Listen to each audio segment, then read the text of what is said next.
It began with whispers in dusty villages across Burkina Faso. Farmers spoke of shadows moving in the hills. Traders on the highways told of convoys that never arrived. Mothers, clutching their children, feared nightfall because night meant raids, merciless attacks by terrorist groups that had plagued the Sahel for over a decade. For years, the people had lived under this shadow. Terrorists hid in caves, forests, and deserts, supplied by foreign money that flowed like poisoned rivers into the region. To the world, these were insurgents. To Burkinabé families, they were monsters who burned homes, stole cattle, kidnapped children, and murdered fathers in the dead of night. And then came Captain Ibrahim Traoré, young, determined, and unshakably committed to breaking this cycle of fear. From the moment he assumed leadership in 2022, Traoré promised one thing: Burkina Faso will no longer kneel. But promises are easy. Victories are not. The terrorists had firepower, foreign logistics, and years of experience. And yet, in early 2025, something happened that sent shockwaves across the entire continent. The world awoke to breaking headlines. Burkinabé forces crush over 100 terrorists in decisive cave operation. 0 casualties. The mission would later be codenamed Operation Cave Strike, and it changed everything. Why did this matter? Because for the first time, an African army, led by Africans and equipped with determination and modern tactics, achieved a flawless victory. Not just survival, not just holding the line, but total overwhelming success. Across Africa, celebrations erupted. Videos of villagers dancing in the streets flooded social media. Messages of support poured in from Mali, Niger, Ghana, and beyond. People said, "This is what African power looks like when it is properly led." But how did it happen? How did an army once dismissed as weak and poorly equipped pull off a flawless strike that eliminated over 100 enemies without losing a single soldier? The answer lies in a combination of intelligence, discipline, technology, and leadership. And the story of Operation Cave Strike is more than a war story. It is a story of transformation, of courage, and of a continent rewriting its destiny.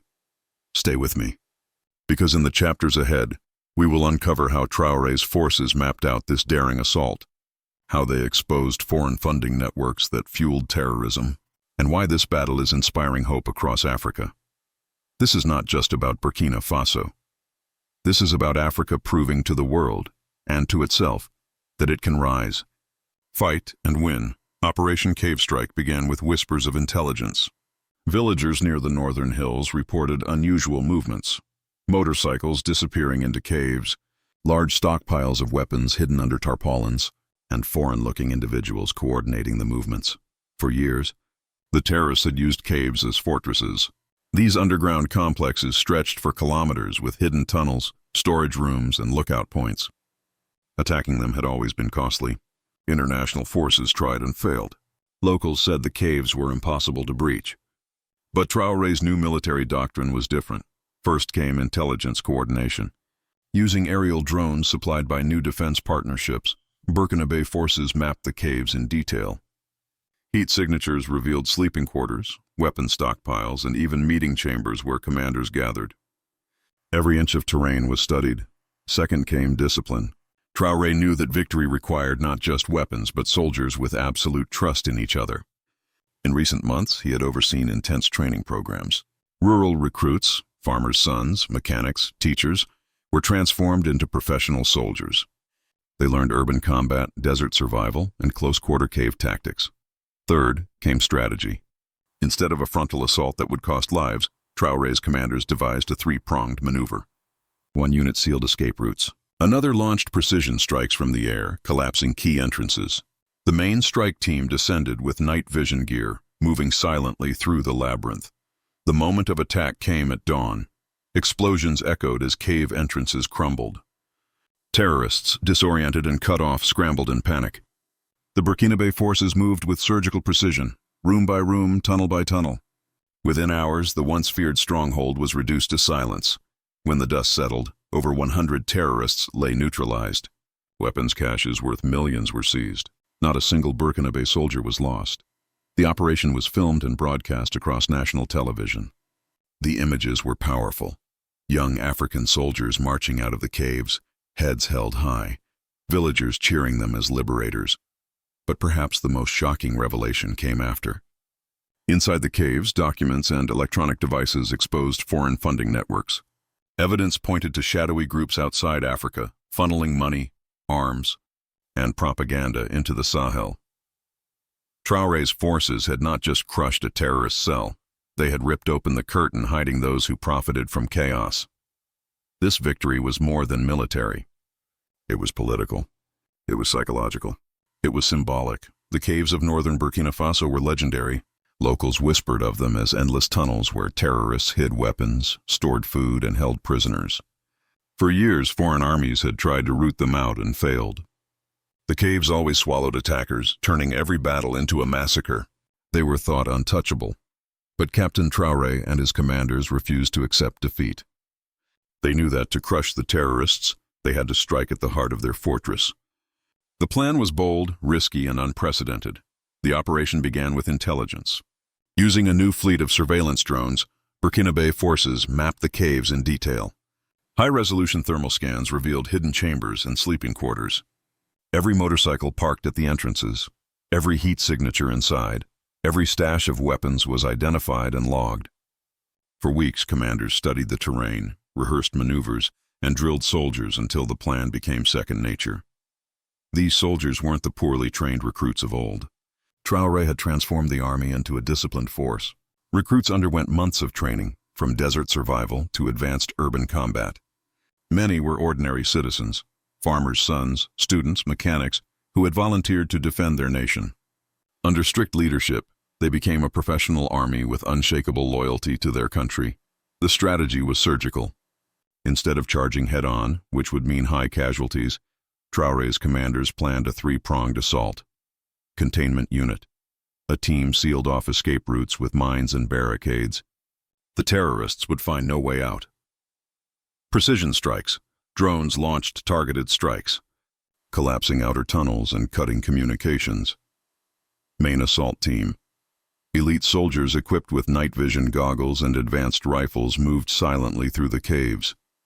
Every room was cleared with discipline, every chamber secured with minimal gunfire. At dawn, the caves erupted. Explosions shook the earth as terrorists scrambled in panic. Cut off from their commanders, blinded by collapsed tunnels, and shocked by the precision of the assault, they were helpless. Within hours, it was over. More than 100 terrorists lay neutralized. Weapons worth millions, rifles, RPGs, explosives, were seized. Computers and documents exposed something even more shocking: foreign funding networks. Evidence revealed that money and weapons had been funneled into the region from outside Africa, fueling the chaos for profit and control. And yet, through all of this, not one Burkinabé soldier was killed. The soldiers marched out of the caves at sunrise, flags raised, villagers cheering. For many, it was the first time they saw their army not as helpless defenders, but as protectors and liberators. Operation Cave Strike was not just a military victory. It was psychological warfare, and Burkina Faso had won. News of Operation Cave Strike spread like wildfire.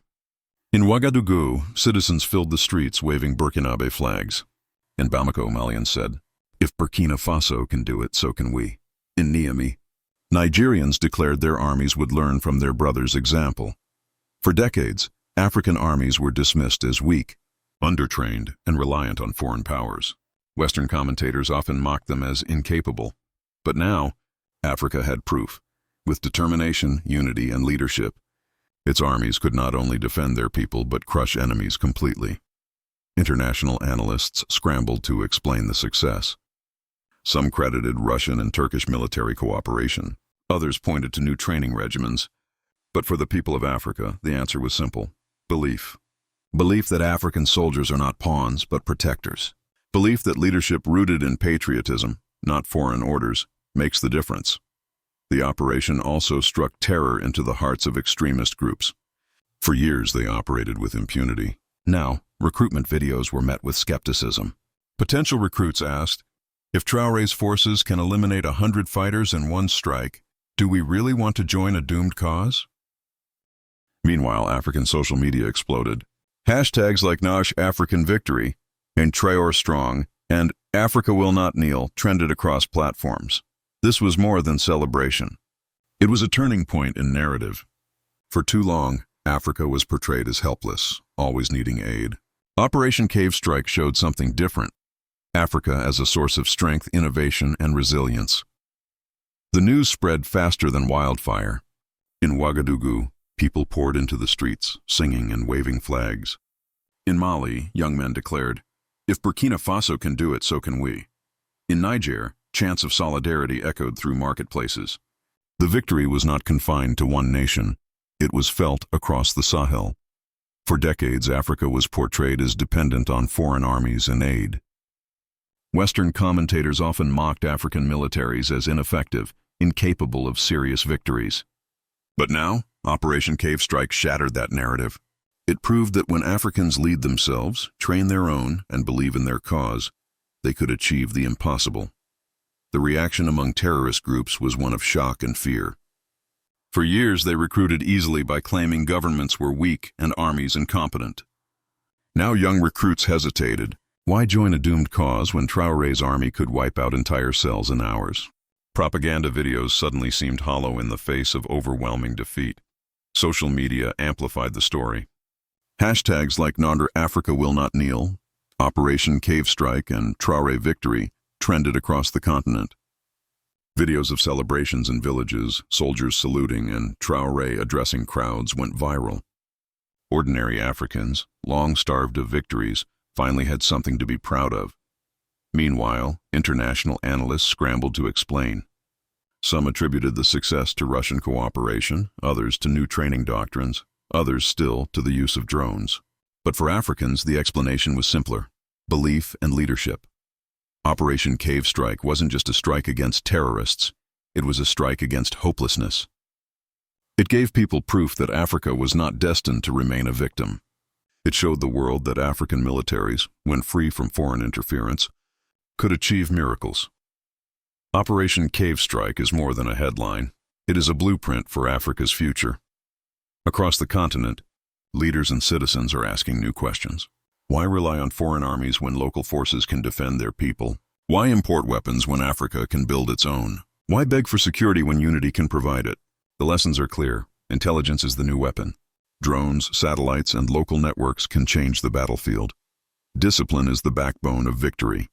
Soldiers must be trained not just to shoot, but to think and work as one. Leadership is everything. A leader like Traoré, who stands with his people, can inspire an entire continent. But Operation Cave Strike also raised uncomfortable truths. Who funds terrorism in Africa? Why are foreign powers so invested in instability? The evidence found in the caves pointed to external players, proving that Africa's struggles are not only internal but imposed from outside. Traoré's victory therefore carries a larger message. Africa must take control of its destiny. Imagine a united Sahel with Burkina Faso, Mali, and Niger forming a shield of strength. Imagine African industries producing their own defense equipment, creating jobs and independence. Imagine children growing up not in fear but in pride, knowing their armies protect them. This is the vision Operation Cave Strike offers. It is not the end of the struggle, but the beginning of a revolution in African defense. So we ask, do you believe African armies deserve modern equipment to protect their people? Should Africa's future be written by outsiders or by Africans themselves? The victory of Burkina Faso is a victory for Africa, and it is only the beginning. This victory also raises bigger questions. Who funds terrorism in Africa? Why do foreign actors profit from instability? And most importantly, what happens when more African nations follow Burkina Faso's example? Imagine a united Sahel where Mali, Niger, and Burkina Faso form a shield against terror. Imagine African economies investing in local defense industries, creating jobs and independence. Imagine a generation of young Africans growing up not in fear, but in pride. That is the vision Traoré represents. That is why Operation Cave Strike matters. So now I ask you, do you believe African armies deserve modern equipment to protect African people? Should Africa's destiny be written by outsiders or by Africans themselves? Drop your thoughts in the comments. Share this story with the world, because this is not just Burkina Faso's victory, it is Africa's awakening.